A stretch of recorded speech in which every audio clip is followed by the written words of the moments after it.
যে এডিআৰইৰ অৰেল বিলাক কেতিয়াৰ পৰা আৰম্ভ হ'ব আপোনালোকে জানে যে এডিআৰইত বিশেষ কেইটামান পৰীক্ষা অনুষ্ঠিত হৈছিল প্ৰথম আছিল গ্ৰেড 3 ড্ৰাইভাৰ ষ্টেনো আৰু ইলেক্ট্ৰিচিয়ান অৰ্থাৎ এপিডিসিএলৰ কাৰণে আজি আমি সিদ্ধান্ত লৈছো যে গ্ৰেড 3ৰ কাৰণে কম্পিউটাৰ টেষ্ট ড্ৰাইভাৰৰ কাৰণে ড্ৰাইভিং টেষ্ট ষ্টেনোৰ কাৰণে ষ্টেনোৰ ব্যৱহাৰিক টেষ্ট আৰু ইলেক্ট্ৰিচিয়ানৰ কাৰণে ইলেক্ট্ৰিচিয়ানৰ স্কিল পৰীক্ষা কৰাৰ যেটো পৰ্যায় তাক আমি 15 জুনৰ পৰা আৰম্ভ কৰিম আৰু এই সমগ্ৰ ব্যৱস্থা আমি এটা মাহৰ ভিতৰতে সম্পূৰ্ণ কৰিম ঠিক তেনেকৈ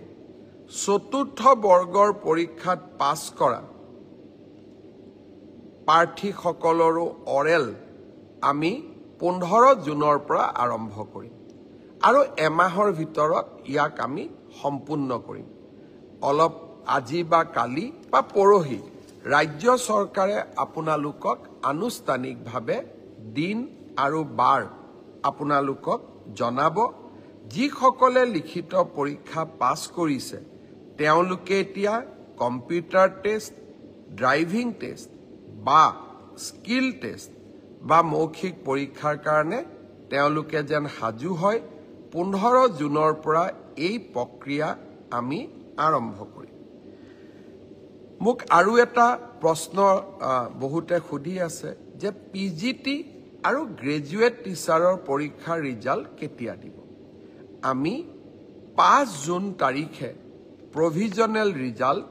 এনাউন্স কৰিম 5 জুনত প্ৰভিজনেল লিষ্ট এনাউন্স কৰাৰ পিছত আপোনালোকৰ ডকুমেন্ট ভেৰিফিকেশন হ'ব আৰু যিসকলৰ ডকুমেন্টস জেনুইন হ'ব তেওঁলোককে আমি চূড়ান্তভাৱে পৰীক্ষাত উত্তীৰ্ণ হোৱা বুলি ঘোষণা কৰিম